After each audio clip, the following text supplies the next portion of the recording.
नमस्कार, मैं डॉक्टर राकेश पाठक। दोस्तों, क्या आप जानते हैं कि भारत सरकार ने, प्रधानमंत्री नरेंद्र मोदी की सरकार ने पाकिस्तान का नाम लेना भी बंद कर दिया है।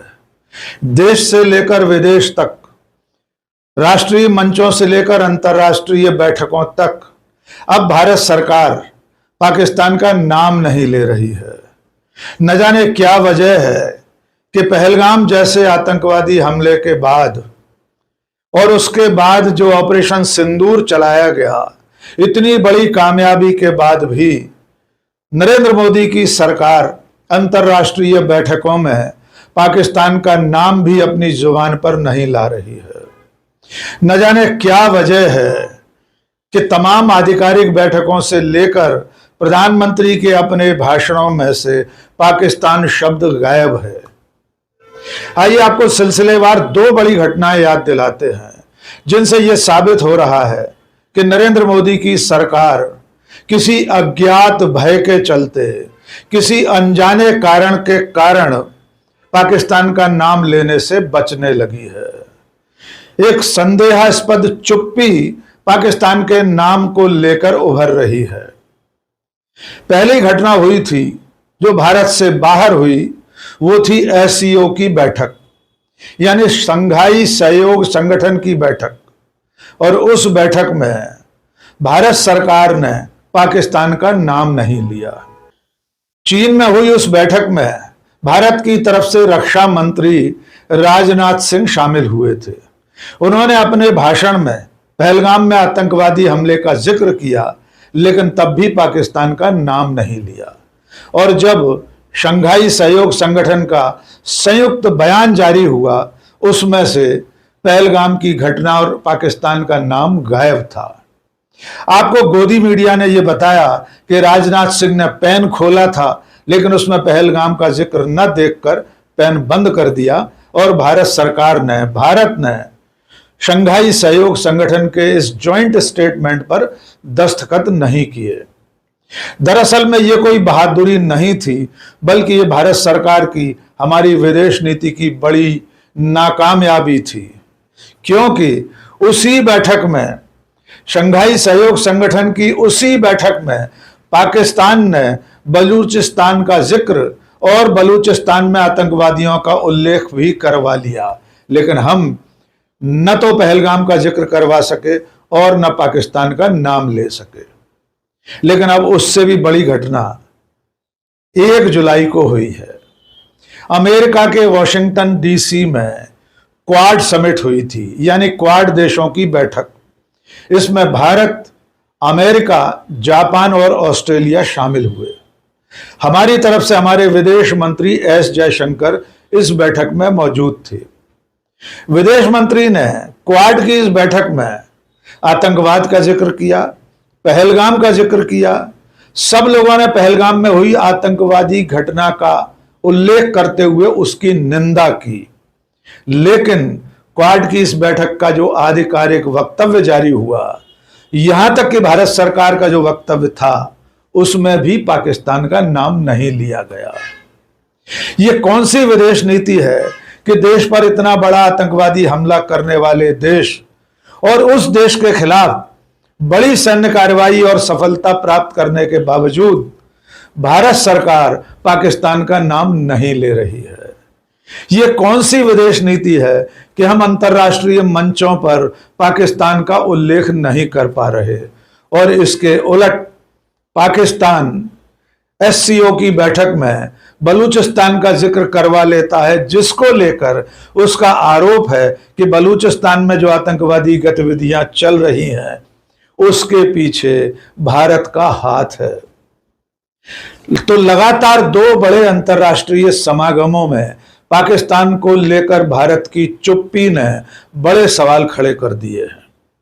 लोग सवाल पूछ रहे हैं कि आखिर क्या वजह है कि ऑपरेशन सिंदूर और उसमें मिली बड़ी कामयाबी के बावजूद हम जिस देश को शिकस्त दे चुके हैं, जिसे मुंह तोड़ जवाब दे चुके हैं, उसका नाम नहीं ले पा रहे। दोस्तों, आपको अच्छी तरह याद होगा कि पहलगाम में हुई आतंकवादी घटना के बाद पूरा देश पाकिस्तान के खिलाफ गुस्से से भरा हुआ था। देश की भावनाओं के अनुरूप और भारत की रीति नीति के मुताबिक हमारी सरकार ने और हमारी सेनाओं ने 7 मई से लेकर 10 मई तक पाकिस्तान पर हमला किया था।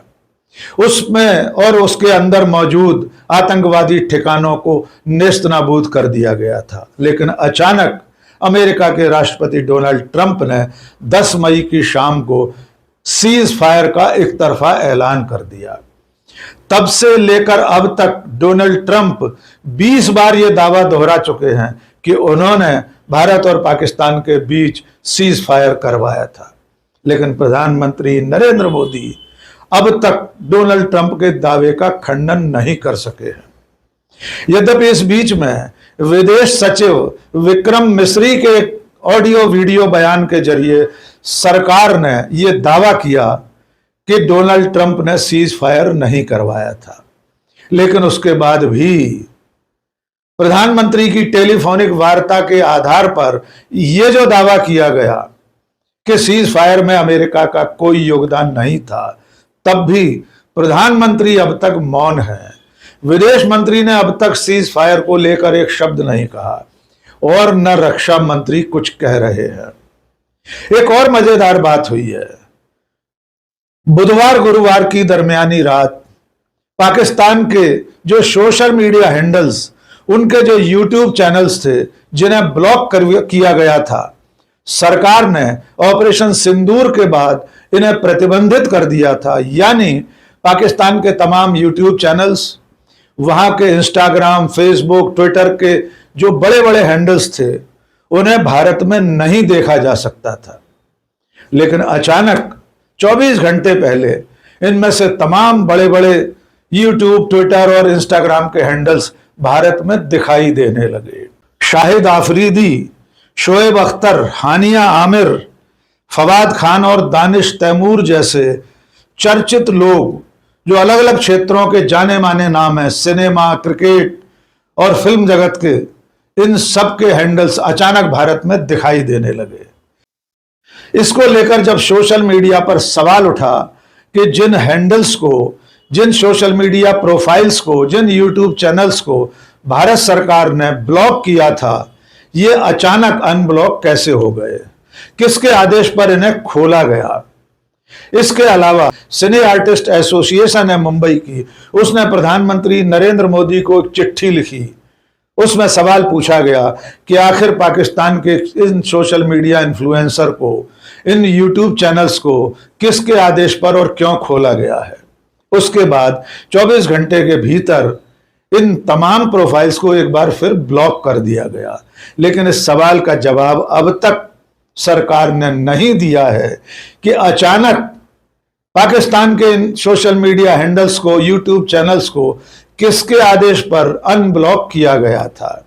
अब तक सरकार इस पर चुप्पी साधे है। यद्यपि अब दोबारा ब्लॉक होने के कारण भारत में अब इन चैनलों को, इन इन्फ्लुएंसर्स को नहीं देखा जा सकता है। इस बीच में एक तीसरी घटना और हुई है। भारत में हॉकी का जूनियर वर्ल्ड कप और एशिया कप होने वाला है। एशिया कप हॉकी सितंबर महीने में आयोजित होगी और जूनियर वर्ल्ड कप टूर्नामेंट इस साल के दिसंबर में आयोजित होने वाला है। अब जो खबर आई है उसके मुताबिक भारत सरकार ने पाकिस्तान की हॉकी टीम को इन दोनों बड़े टूर्नामेंट्स में शामिल होने की इजाजत दे दी है। सरकार का तर्क यह है कि ओलंपिक चार्टर के मुताबिक भारत सरकार और भारत पाबंद है कि किसी भी टीम को खेलने के लिए नहीं रोका जा सकता। ओलंपिक चार्टर के पालन में पाकिस्तान की जूनियर कप हॉकी टीम और एशिया कप में शामिल होने के लिए पाकिस्तान की टीम भारत आने वाली है। यद्यपि भारत और पाकिस्तान के बीच के सीधे जो द्विपक्षीय खेल मुकाबले हैं उनमें अभी भारत शामिल नहीं होगा, लेकिन इसके बावजूद हॉकी टूर्नामेंट में पाकिस्तान की टीमें सितंबर और दिसंबर महीने में भारत आने वाली हैं। यह सब तब हो रहा है जब पहलगाम की घटना के बाद पूरे देश में पाकिस्तानी पाकिस्तान विरोधी जन भावनाएं उभार पर थीं और हमने पाकिस्तान के खिलाफ माकूल सैन्य कार्रवाई करके उसे मुंह तोड़ जवाब दिया था। लेकिन अब पाकिस्तान का नाम लेने में प्रधानमंत्री नरेंद्र मोदी, भारत सरकार के मंत्रियों की चुप्पी बड़े सवाल खड़े कर रही है। और चलते चलते आप ये भी याद कर लीजिए कि गलवान घाटी में चीनी अतिक्रमण के बाद से प्रधानमंत्री नरेंद्र मोदी ने पिछले 5 साल में चीन शब्द का भी उच्चारण नहीं किया है। और अब सीज फायर के डोनाल्ड ट्रंप के ऐलान के बाद से नरेंद्र मोदी पाकिस्तान का नाम लेना भी भूल गए हैं। हमारी सरकार राष्ट्रीय मंचों से लेकर अंतर्राष्ट्रीय बैठकों में पाकिस्तान का नाम नहीं ले रही है और दूसरी तरफ पाकिस्तान पूरी दुनिया में अपना दर्जा बढ़ाता जा रहा है। आप भूले नहीं होंगे कि पाकिस्तान को संयुक्त राष्ट्र की सुरक्षा परिषद की अस्थायी समिति का अध्यक्ष मनोनीत किया गया है। भले वो रोस्टर से 1 महीने के लिए अध्यक्ष बना है, लेकिन पहलगाम के बाद के हालात में उसका इस जिम्मेदारी को संभालना एक महत्वपूर्ण घटना है। इसके अलावा पाकिस्तान संयुक्त राष्ट्र संघ की सुरक्षा परिषद की 2 महत्वपूर्ण कमेटियों में भी पदाधिकारी बन बैठा है। एक कमेटी है संयुक्त राष्ट्र सुरक्षा परिषद की आतंकवाद विरोधी समिति, इसमें पाकिस्तान उपाध्यक्ष बना है। और एक कमेटी है तालिबान प्रतिबंध समिति, उसका अध्यक्ष बना है पाकिस्तान। और सबसे बड़ी बात यह कि पाकिस्तान के field marshal general Aamir Munir को डोनाल्ड ट्रंप व्हाइट हाउस में बुलाकर न्योता खिला रहे हैं, दावत खिला रहे हैं। और जो सबसे ताजा खबर आई है वो ये है कि विदेश मंत्री एस जयशंकर जिस वक्त क्वाड की बैठक में शामिल होने के लिए वॉशिंगटन डीसी में थे, तब उन्होंने डोनाल्ड ट्रंप से मिलने का प्रयास किया था, लेकिन व्हाइट हाउस ने हमारे विदेश मंत्री एस जयशंकर से मिलने का वक्त नहीं दिया। तो कुल मिलाकर हम दुनिया में विदेश नीति के मोर्चे पर एक ऐसे दोराहे पर खड़े हैं जहां पाकिस्तान लगातार बढ़त बनाए हुए है और हम पिछड़ते जा रहे हैं। यहां तक कि पाकिस्तान का नाम तक लेने में हमारा हलक सूख रहा है। आज के इस वीडियो में बस इतना ही। बहुत बहुत शुक्रिया। जय हिंद।